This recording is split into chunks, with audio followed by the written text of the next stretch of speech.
God damn it, dude. These mobs aren't dying. I don't know, hermano. I pressed all the shifts and still no damage, man. We need something, dude. We need someone.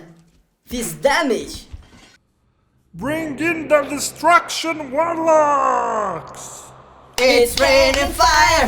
Hallelujah, it's raining fire. We inspire. Red, green, and fucking fell. Let me hear you shout and yell.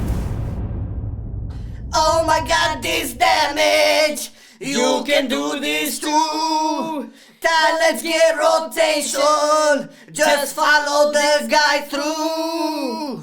That's Warlocks.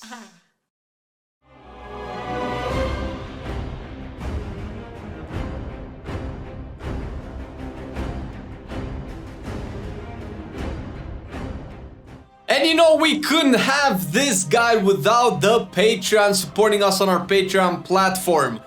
Yes!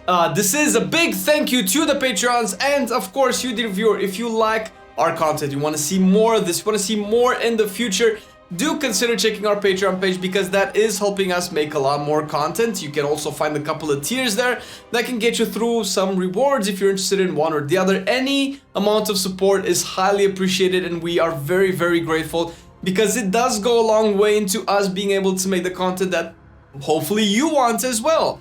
So check the Patreon page, the link is down below, and thank you very much for supporting the content. And let's check the talents now, man. Your destructive journey will start with Eradication as the best talent for up to 4 targets thanks to Havoc. This talent will leave a debuff on your targets after your Chaos Bolt to increase the damage of your next Chaos Bolt against those targets. As an alternative, before acquiring your 4 set, and with the Cinders legendary, you can go with Flashover. With it, your conflict rates will hit harder and it will give you 1 additional stack of Backdraft. The other option is decent in AoE situations, but the priority and boss damage you lose from taking it hardly makes it worthwhile.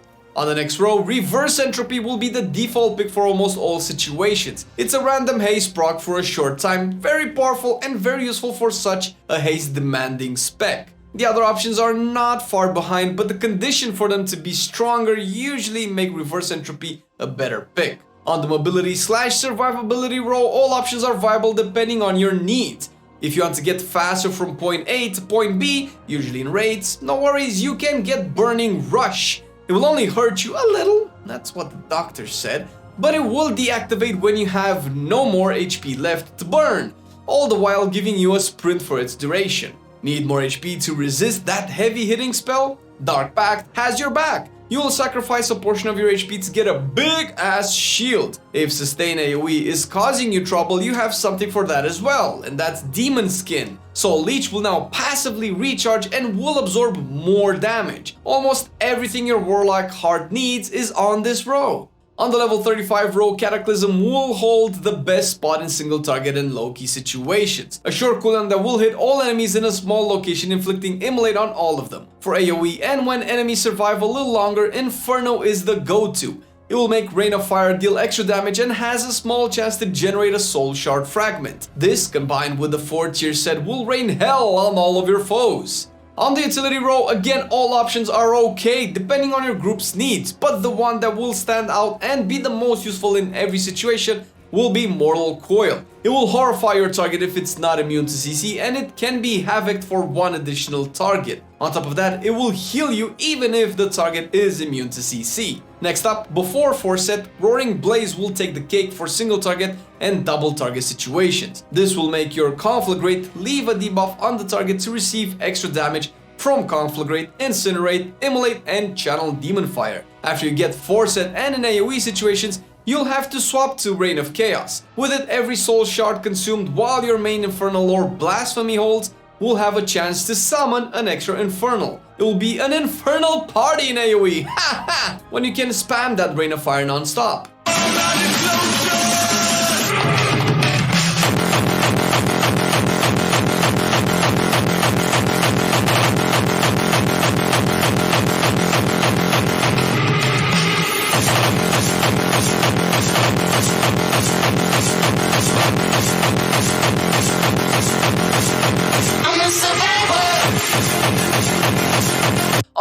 final row, Dark Soul instability will be very powerful when you need burst windows and will shine a lot with the Reign of Chaos talent. This will increase your critical strike by a lot and you will end up holding it a minute for your Infernal. After you get 4 pieces of tier, Soul Conduit will become the go-to for every situation. With every soul shard used, has a chance to be refunded. This will be a must-have, especially paired with Inferno when you will start spamming Rain of Fire. For low keys, you can use Channel Demon Fire. It will work very well with Cataclysm, Roaring Blaze, and the Korain Soulbind.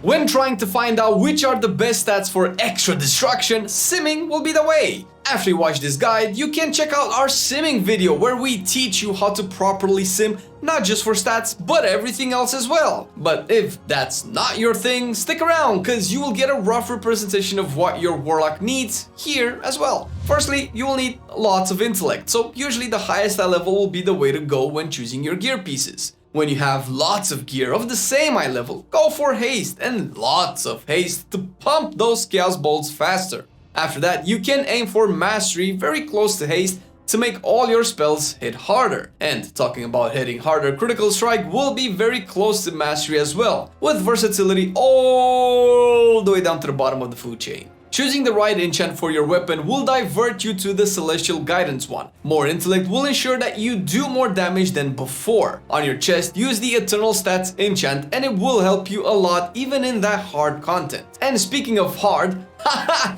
The Heavy Desolate Armor Kit will provide you with the extra stamina you need to not die so easily when failing mechanics or when the AoE damage taken is too high. For your cloak, the Fortified Avoidance enchant will be the go-to again in high-level content. In case you don't fear that content, any other cloak enchant will be viable. Don't forget that Bracer enchant, Eternal Intellect that is, to be wiser and deal more damage. When choosing your gems, the Quick Jewel Cluster will be the go-to for that much needed haste. Same goes for the Tenet of Haste enchant on your rings. But if you really want to know what you need to swap to, check out the simming and what it suggests for counterparts. For your alchemical needs, go with the Flask of Power all day, every day for more intellect that translates into stronger spells. Yes, the mind empowers a spell. Fuck the gym.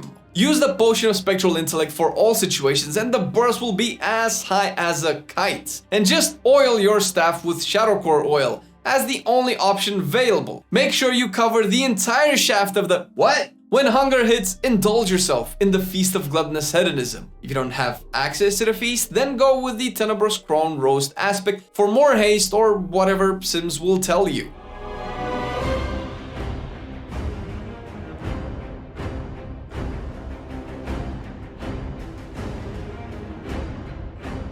When choosing the right Covenant, the Fays are still the go-to, so join Night Fae and you'll like it. The Covenant ability will be Soul Rot, an AoE dot that will allow Drain Life to drain from all of the affected targets. The signature ability will be Soul Shape, a small movement speed attached to a short-range blink, so you can not cry about mobility ever again. The best all-around soulbind will be Dream Weaver. With his 3-potency conduit path, you will be a powerful damage-dealing machine. The first trait will be your personal cheat death in Pod Tender. If it survives for those 10 seconds, you will be brought back to life, otherwise you'll still die. But it's one of the most powerful things to have in progression rating. Next up, the Fields of Blossom will spawn at your feet when you cast your Covenant ability and provide you with haste, as long as you trample the flowers. That's how haste works, it's science. Waking Dreams will be the next trait and will be a defensive one, throwing a shield at you when you drop some HP. And finally, Dream Delver will close Dream Weaver's arsenal, and with it all your spells will put a stacking debuff on your target for you to deal extra damage too. You can swap to Korain, especially when you cannot stay in the Field of Blossoms.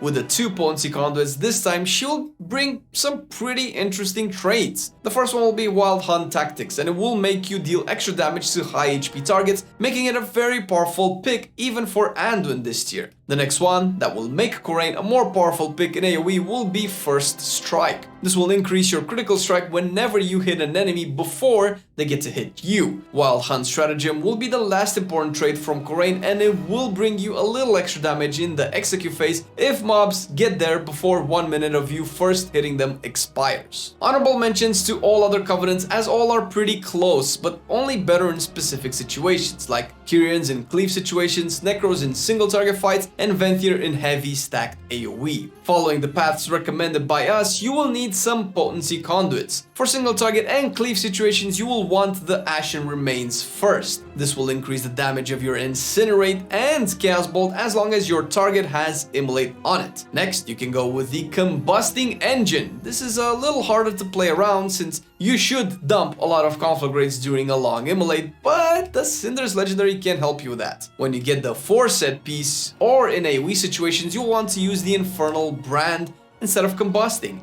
It will work very well with Reign of Chaos, as you will have a big ass Infernal family to boost the damage provided by this conduit. Usually your third choice will be the Covenant specific conduit Soul Eater, that is for the phase at least. It is a decent choice that will increase the damage of your Soul Rot and also the area on which it will be applied. As an alternative, you can go for the Duplicitous Havoc on 2 or more targets. This will increase the damage transferred by Havoc, and it will require you to dump a lot of Chaos Bolts in that window. For your Endurance conduits, go with Diabolic Bloodstone as the most useful one. This will make every Hellstones consumed by you or a group member give you a lot of leech. Works better if you are the only Warlock in the group. As a second choice, if you find yourself taking lots of constant damage, the Condensed Animasphere will come in handy. It will heal you on a short cooldown whenever you take damage. For your finesse slots, use the Fell Celerity in case your demons tend to die a lot or you want to swap between them faster. This will reduce the cooldown of your Fell Domination spell by a good portion, especially at high ranks. If by any means you need a second one, use Demonic Momentum for a little more movement speed after you use your Demonic Circle teleport spell.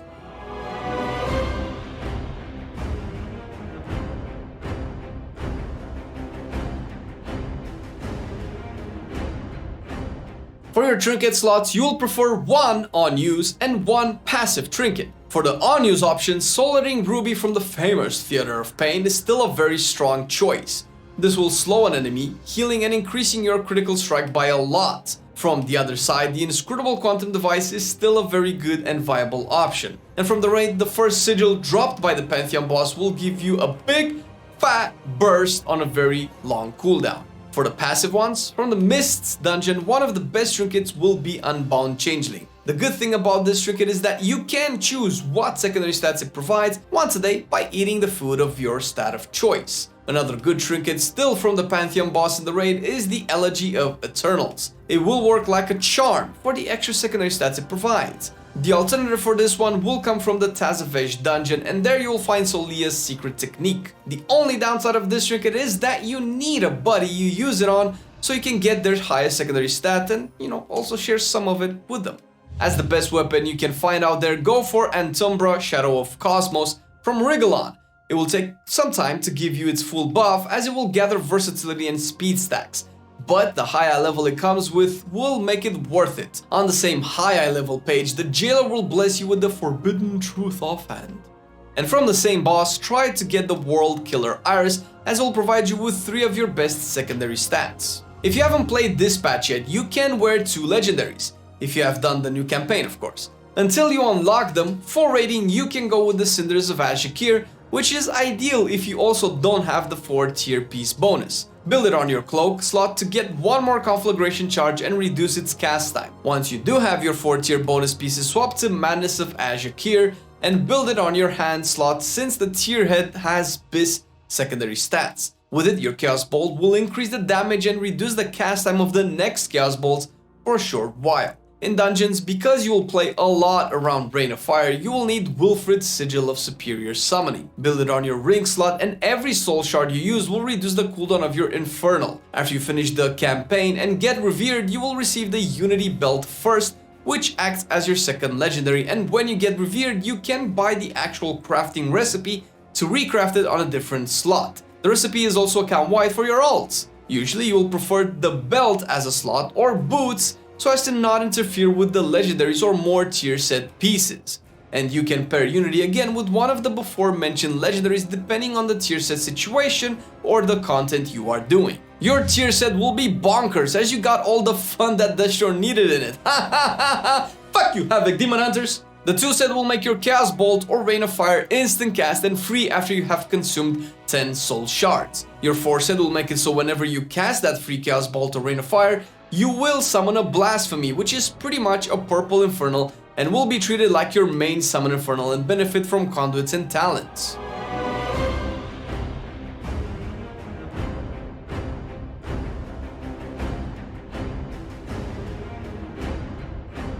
The rotation is not affected by double legendaries, it will be affected by the tier set, so you will want to dump as many soul shards as possible when the Blasphemy is about to come. And when using Madness of Azure, try to have at least 4 soul shards for the paired Chaos Bolts. In the opener for the single target, you start by precasting Incinerate, then precasting Cataclysm if talented, otherwise Immolate, Conflagrate next, summon Infernal, Chaos Bolt if you're about to cap on shards, second Conflagrate, Chaos Bolt again to make use of the Madness legendary, cast Soul Rot, if talented, Dark Soul Instability on 20 seconds of your Infernal left, use Racials and Trinkets here as well, cast as many Chaos Bolt as possible during Infernal with at least 2 for the Madness legendary. Continue after this with the normal priority. And for the priority you keep Immolate up, Chaos Bolt if you're about to cap on shards, Cataclysm on cooldown if you have it talented, Conflagrate to avoid capping on charges, Soul Rot on cooldown, Incinerate to generate shards. Your multi-target opener on 5 or more targets starts by precasting Incinerate, precast Immolate, summon Infernal, Rain of Fire next, cast Soul Rot, use Racials and Trinkets, and dump as many Rains of Fires for soul shard consumption as possible during your Infernal. And then you continue with the priority. For your multi-target priority, you summon the Infernal on cooldown and use as many soul shards with it as possible. Rain of Fire on 3 or more targets if Havoc is on cooldown. Chaos Bolt plus Havoc on 4 or fewer targets. Rain of Fire on 5 or more targets period. Soul Rot on cooldown. Immolate on up to 8 targets if they survive for 6 seconds. Conflagrate to generate shards. Incinerate as a filler to generate shards. And that's it. This pretty much covers everything you need to know about Destruction Warlock to get started and pump those damages. But if you want to go more in depth with it and learn some more advanced tips and tricks about Destruction, check the Council of the Black Harvest Discord. You'll find a lot of very good theory crafters there that will help you with a lot of more advanced questions that we did not include in the guide. One of those big brain distros is Kalamazi. A shout out to you, my man. Kalamazi helped us check this guide, make sure that we had all the information up and running and nothing is mistaken for you, so you can learn the spec better, man. Kalamazi also has a YouTube channel and a Twitch where he does a lot of Warlock content, and you can check the man out, show him some love, show him some support for being a fucking awesome member of the community. Thank you, dude, you rock. And the patrons rock as well as every goddamn time. Thank you very much, dear patrons, for supporting the channel. If you, dear viewer, want to check it a little bit more, once again, it does help the content out a lot. Check the link down below. There's some tiers there that you can see and, you know, help support the content that you enjoy. Thank you for watching the video. See you next time. I've been loving it then, I still love it now. Still, I play WoW. Still, I play WoW. Getting better every day, let me show you how. Cause still, I play WoW. Still, I play WoW. It's getting harder to stay, but at the end of the day, it's a guilty pleasure, so just log in and play. Whether it's classic or retail, I'ma do a /bow. Still, I play WoW.